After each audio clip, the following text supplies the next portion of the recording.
Hello friends, welcome to यज्ञ investment academy. कल की मेजर न्यूज रही जोमैटो का acquisition of Paytm's ticketing and entertainment business. तो इसी पर इस वीडियो में हम बात करेंगे, जहां पर हम इवेल्युएट करेंगे कि क्या क्या टर्म्स है डील के, क्या ये जोमैटो के शेयर होल्डर्स के लिए अच्छी बात है, अच्छी न्यूज़ है या नहीं है, क्या पॉजिटिव्स एंड नेगेटिव्स है, ये सारी चीज़ों की बात इस वीडियो में करेंगे। तो चलिए सबसे पहले समझते हैं कि ये डील क्या है, एग्जैक्टली क्या एक्वायर करने वाला है जोमैटो। तो जोमैटो इस डील के अंतर्गत जो पेटीएम का एंटरटेनमेंट एंड टिकटिंग बिजनेस है उसे अक्वायर करेगा, यानी यहाँ पर जो भी इवेंट्स के टिकटिंग्स है जो पेटीएम कैरी आउट करता है from their app called Paytm insider. इसके अलावा जो एंटरटेनमेंट बिजनेस है उनका पूरा, जहाँ पर मूवीज के टिकटिंग की चीज़ें भी आती है, तो ये सारी चीज़ें जो है event ticketing and movie ticketing, ये सारे बिजनेसेस को अक्वायर करके यहाँ पर basically Zomato is acquiring this for 2048 crore. तो इसके बाद अभी करंटली पेटीएम जो है ये टिकटिंग एंड एंटरटेनमेंट के जो ऑप्शंस है उनके ऐप पर वो रिटेन करेगा for the next 12 months and users को ये रीडायरेक्ट किया जाएगा कि वो जोमैटो के जो अपकमिंग ऐप है for their going out segment, उसके लिए उस पर वो स्विच कर सकते हैं। एंड कुछ ही हफ्तों में जोमैटो एक अपनी नई ऐप लॉन्च करने वाला है कॉल्ड डिस्ट्रिक्ट। तो इस पर सारा कंसोलिडेशन होगा जोमैटो के गोइंग आउट सेगमेंट का। ये गोइंग आउट सेगमेंट क्या है, इस पर हम बात आगे वीडियो में करेंगे।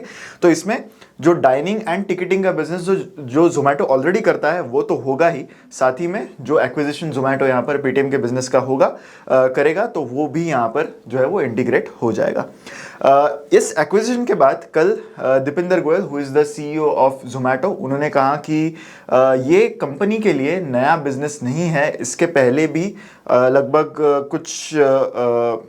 कुछ महीनों से Zomato already going out segment में ये सारी चीज़ें कर रहे हैं, जहाँ पर वो टिकटिंग का बिजनेस कर रहे हैं ऑफ वेरियस बिजनेसेस, एंड इसी के लिए वो एक बड़ा मार्केट टारगेट करना चाहते हैं, एंड उसी के चलते उन्होंने ये बिजनेस अक्वायर किया है। तो जो जोमैटो बिजनेस ऑलरेडी कर रहा है इन दी गोइंग आउट सेगमेंट, उसमें अराउंड 3225 करोड़ का ग्रॉस ऑर्डर वैल्यू वो FY24 में ऑलरेडी कर चुके हैं, एंड ये ग्रो भी हुआ है by 136% on a year on year basis. तो they have experience of doing this business and पहले भी वो ये कर चुके हैं। अब बात करते हैं कि ये डील एक्सपेंसिव है नहीं है, जोमैटो कैसे पे करने वाला है इस चीज़ के लिए, ये सब चीज़ों की बात करते हैं। तो सबसे पहले नंबर्स हमें ये बताते हैं कि पेटीएम का जो ये बिजनेस है वो कितना बड़ा है। तो जो एंटरटेनमेंट एंड टिकटिंग बिजनेस है, FY24 में इसके रेवेन्यूज रहे 297 करोड़ एंड 29 करोड़ का एडजस्टेड एबिटडा भी कंपनी का रहा इसमें in this segment in FY24। Paytm ने टिकटिंग बिजनेस में एंट्री ली थी अराउंड 2016-2017। उन्होंने इनसाइडर करके एक कंपनी एंड टिकट न्यू, ये दो कंपनीज को अक्वायर किया था फॉर 268 करोड़। दिस इज 2017-2018 की बात है। उसके बाद उन्होंने इसको स्केल किया। तो जो ये बेसिकली पेटीएम की ये दो सब्सिडरीज है, तो इन दो सब्सिडरीज का अगर हम कंबाइंड रेवेन्यू देखें, FY24 में 297 करोड़ है, FY23 में 207 करोड़ था, तो 43% का इंक्रीज था, एंड FY22 में ये 60 करोड़ का था। तो छोटे बेस पर 245% का ग्रोथ उन्होंने FY23 में किया एंड 43% का ग्रोथ रेवेन्यू टर्म्स में FY24 में किया। तो रेवेन्यू को कंपेयर अगर हम करें टू द प्राइस जो जोमैटो पे कर रहा है टू एक्वायर दिस बिजनेस, तो ये अराउंड 6.9 टाइम्स ऑफ रेवेन्यू है। तो ओवरऑल कह सकते हैं कि थोड़ा सा ऑन दी एक्सपेंसिव साइड है। अब बात करते हैं कि जोमैटो इसके लिए कैसे पे करने वाला है। तो जोमैटो हर क्वार्टर में अपने कैश बैलेंसेस का भी जो है डिस्क्लोजर देता है। तो क्लोजिंग कैश बैलेंस उनका Q1 FY25 के एंड में लगभग 12,500 करोड़ था। तो एक काफ़ी बड़ी वॉर चेस्ट जोमैटो के पास यहाँ पर है। इसके पहले के जो इन्वेस्टर कॉन कॉल्स है उसमें जोमैटो से पूछा गया है कि वो इस पैसे का करंटली क्या करने वाले हैं, बिकॉज प्रॉफिटेबिलिटी बेसिस पर अब जोमैटो कैश बर्न नहीं कर रहा है। तो ऐसे में आपके पास कैश बैलेंस रहता है, आप आइदर उसको री इन्वेस्ट कर सकते हो बिजनेस में या फिर कुछ एक्विजिशंस कर सकते हो। तो इससे पहले जोमैटो ने हमेशा कहा था कि वो करंटली कोई यूज देख नहीं रहे हैं इस कैश बैलेंस का, तो ऑब्वियसली उस समय भी वो कुछ एक्विजिशंस ऑब्वियसली टारगेट कर रहे होंगे। तो यहाँ पर ये 12,500 करोड़ में से लगभग 2,000 करोड़ जो है कंपनी यूज करेगी to buy the Paytm's ticketing and entertainment business. All cash deal है ये यहाँ पर। सो जोमैटो अपने शेयर्स ऑफर नहीं कर रहा है, they are offering a price for buying the business. तो क्या ये एंट्री अचानक है जोमेटो की इस बिजनेस में? इससे पहले कोई इंडिकेशंस आए थे, नहीं आए थे? तो कुछ स्पेकुलेशन ऑलरेडी चल रहा था। There was some news reports जहां पर ऑलरेडी ये चीज़ के बारे में स्पेकुलेशन चल रहा था कि Zomato is probably doing some is in talks of some acquisition of Paytm's ticketing business. तो जो लास्ट रिजल्ट था जोमेटो का Q1 FY25 में, वहां पर कंपनी ने ये बताया था कि वो अपॉर्चुनिटीज देख रहे हैं to expand their going out business, right? And they wanted to build on the dining out business as well. तो जो रेस्टोरेंट्स में बुकिंग वगैरह होती है, तो उसका बिजनेस उसका ऑलरेडी था। And they wanted to go into movie, sports ticketing, live performance ticketing, shopping, staycations. तो ये सारी चीज़ें वो टारगेट कर रहे थे, ऐसा उन्होंने कहा था। हालांकि उन्होंने इस पर और कोई डिटेलिंग नहीं दी कि वो कोई एक्विजिशन कंसिडर कर रहे हैं या फिर they are in talks with some companies, but उन्होंने ये बताया था कि they are trying to build a one stop destination which could be a game changer for them, ऐसा उन्होंने यहाँ पर कहा था। एंड गोइंग आउट का जो उनका सेगमेंट है वो काफ़ी बड़ा बनते जाएगा, ऐसे उन्होंने इंडिकेशंस दिए थे। तो ये जो ऑफरिंग है करंटली जोमेटो जो बिजनेस करता है इसमें, वो कहाँ पर है? This is a screenshot from Zomato's app, जहाँ पर एक लाइव करके एक सेक्शन है जो currently which constitutes the going out segment. तो यहाँ पर अगर आप जाके देखोगे तो वहाँ पर लाइव इवेंट्स के टिकटिंग होते हैं, कुछ जो भी इवेंट्स है या फिर जो ज़ुमालैंड जैसे इवेंट्स है जो जोमेटो खुद कंडक्ट करता है, तो उसके सारा जो बुकिंग है वो इस सेगमेंट के थ्रू इस टैब में उनके ऐप पर होता है। तो ये जो बिजनेस है करंटली, हमने ऑलरेडी जो दीपिंदर गोयल ने कहा कि 136% का ईयर ऑन ईयर ग्रोथ है, उसकी बात तो की थी। लेकिन अगर हम क्वार्टरली रेवेन्यूज देखें इस सेगमेंट के, तो वो भी काफ़ी अच्छे से इंप्रूव हो रहे हैं कंपनी के लिए। Q1 FY24 में इस सेगमेंट का 42 करोड़ का रेवेन्यू था, जो 95 करोड़ हो गया है। So it has grown quite well for the company in the last few quarters as well. हालांकि क्वार्टर ऑन क्वार्टर ग्रोथ सिर्फ 2% की है, लेकिन ईयर ऑन ईयर बेसिस पर काफ़ी अच्छी ग्रोथ यहाँ पर गोइंग आउट के सेगमेंट ने कंपनी के लिए की है। अगर हम ग्रॉस ऑर्डर वैल्यू देखें, इसका मतलब कि अगर आप कोई टिकट बुक करते हो फ्रॉम जोमेटो, जहाँ पर आपने फॉर एग्जांपल 400 रुपीज़ दिए होंगे, नाउ ये सारा जोमेटो का इनकम नहीं है, this is the gross order value. इसमें से जो कमीशन जोमेटो अर्न करने वाला है वो उनका इनकम है। तो ग्रॉस ऑर्डर वैल्यू जो है वो काफ़ी अच्छे से इंक्रीज हुई है जोमेटो के लिए इस गोइंग आउट सेगमेंट में।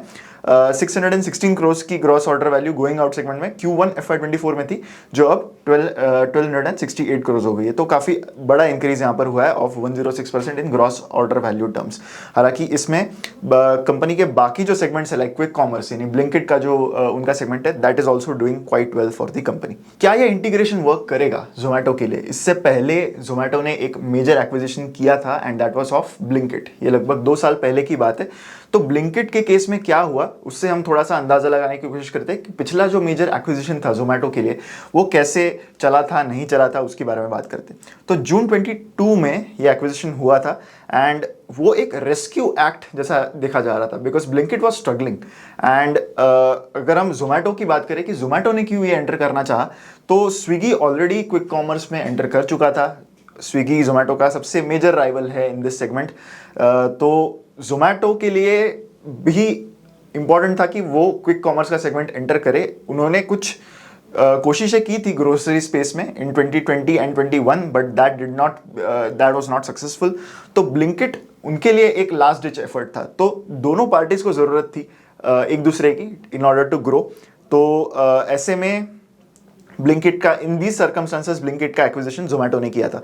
पहले कुछ क्वार्टर्स के लिए Blinkit was a problem for Zomato, because उस ब्लिंकिट की वजह से जोमेटो के overall numbers were not looking very good, growth उतनी अच्छी नहीं आ रही थी।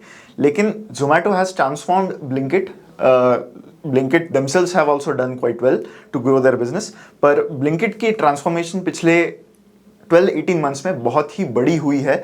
Now they have expanded to a lot of SKUs। अब आईफोन्स से लेके बाकी electronics to even printing services and delivery of passport size photos, ये सारी चीज़ें अब ब्लिंकिट जो है वो करने लगा है। ब्लिंकिट का एक्विजिशन जोमेटो ने एक जो शेयर एक्सचेंज ट्रांजैक्शन में किया था फॉर ऑलमोस्ट 4,500 करोड़। तो बहुत बड़ा एक्विजिशन था ये। एंड उस समय बिफोर द एक्विजिशन FY22 का जो रेवेन्यू था ब्लिंकिट का वो 263 करोड़ का था। So on a price to sales ratio अगर हम देखें तो ये इससे भी बड़ा एक्सपेंसिव वैल्यूएशन पर ये जो डील था वो हुआ था। 263 crores in FY22, 200 crores in FY21. For comparison, FY24 में Blinkit did a revenue of 2,300 crores. तो इतना बड़ा स्केलिंग कंपनी के बिजनेस में यहाँ पर Blinkit के केस में हुआ है विथ Zomato. अब बात करते हैं to just conclude and summarise the positives and negatives of this acquisition. तो पॉजिटिव सबसे पहला ये है कि अब कंपनी यानी Zomato are targeting another segment जहां से पोटेंशियल मिल सकता है to grow. So their aim is to increase the wallet share. Same customer से बाकी और सेगमेंट्स में रेवेन्यू लाने की कोशिश Zomato यहाँ पर कर रहा है. ऑलरेडी फूड डिलीवरी में है, वही कस्टमर्स क्विक कॉमर्स भी यूज़ कर सकते हैं, वही कस्टमर्स जो है वो मूवी टिकटिंग वगैरह के लिए भी Zomato ही यूज़ कर सकते हैं. So instead of targeting a new set of customers, they are trying to target more wallet share of the same customer. एक और पॉजिटिव ये है कि अब ग्रॉस ऑर्डर वैल्यू जो है कंपनी की वो इंक्रीज होगी. टोटल एड्रेसेबल मार्केट जो कंपनी के पास होगा वो भी यहाँ से ग्रो हो सकता है. ऑलरेडी कंपनी की ग्रोथ काफ़ी अच्छी है फूड डिलीवरी में. हालांकि फूड डिलीवरी अब थोड़ा सा सबड्यूड ग्रोथ देने लगा है, इसलिए company is trying to expand to other segments like quick commerce already. So quick commerce में ऑलरेडी काफ़ी बड़ा ग्रोथ ऑलरेडी कंपनी का दिख रहा है. द थर्ड पॉजिटिव इज कि कंपनी के पास ऑलरेडी एक्सपीरियंस है of having successfully acquired a company to venture into a new market, जब उन्होंने ये ब्लिंकिट के साथ किया था. हालांकि मर्जर्स एंड एक्विजिशंस का ओवरऑल अगर हम ग्लोबली देखें तो बहुत अच्छा रिकॉर्ड नहीं है of going successful. There are very few successful acquisitions that have taken place so far. Negatives की अगर हम बात करें तो ऑलरेडी जैसा हमने डिस्कस किया था, almost 7 times of sales company pay कर रहा है, तो ये थोड़ा सा ज़्यादा दिख रहा है. Zomato चाहता तो ये इन हाउस भी डेवलप कर सकता था, बट देन अगेन बहुत सारे उसमें भी पॉजिटिव्स एंड नेगेटिव्स होते हैं. इन हाउस अगर आप डेवलप करते हैं तो आपको कस्टमर्स का बेस जो है वो बिल्ड करने में बहुत टाइम लग सकता है, जो यहाँ पर Zomato को पेटीएम का बनाया हुआ कस्टमर बेस एक्वायर करने को मिल रहा है. इंटीग्रेशन इश्यूज हो सकते हैं, तो ये टिपिकली एक प्रॉब्लम हो सकता है टेक स्टार्टअप्स में, पहले भी हुआ है. But in case of Zomato they have done it successfully with Blinkit, but it's not necessary कि ये पेटीएम के टिकटिंग बिजनेस के साथ भी होगा. एक और चीज़ ये है कि कुछ कंसर्न्स है कि कंपनी यानी Zomato is trying to do too many things at once. तो ये एक कंसर्न हो सकता है यहाँ पर. हालांकि Zomato is known to operate all segments fairly independently. For example, company ने इससे पहले बहुत बार ये बताया है कि although Blinkit Zomato की सब्सिडरी है, लेकिन अल्बिंदर ढिंडसा जो Blinkit के CEO है, he operates independently and Dipendra Goyal या फिर Zomato का ज़्यादा से Blinkit के डे टू डे डिसीजंस में नहीं रहता. It operates like a independent company all together. तो ये सारी चीज़ें थी about the positives and negatives of this acquisition. I hope ये वीडियो आपके लिए इंसाइटफुल रहा होगा फ्रॉम अंडरस्टैंडिंग कि ये डील Zomato के लिए अच्छी हो सकती है या नहीं. अगर वीडियो आपको अच्छा लगा है तो लाइक ज़रूर कीजिएगा एंड शेयर करें विथ मैक्सिमम पीपल. मिलते हैं अगले वीडियो में. Thank you so much.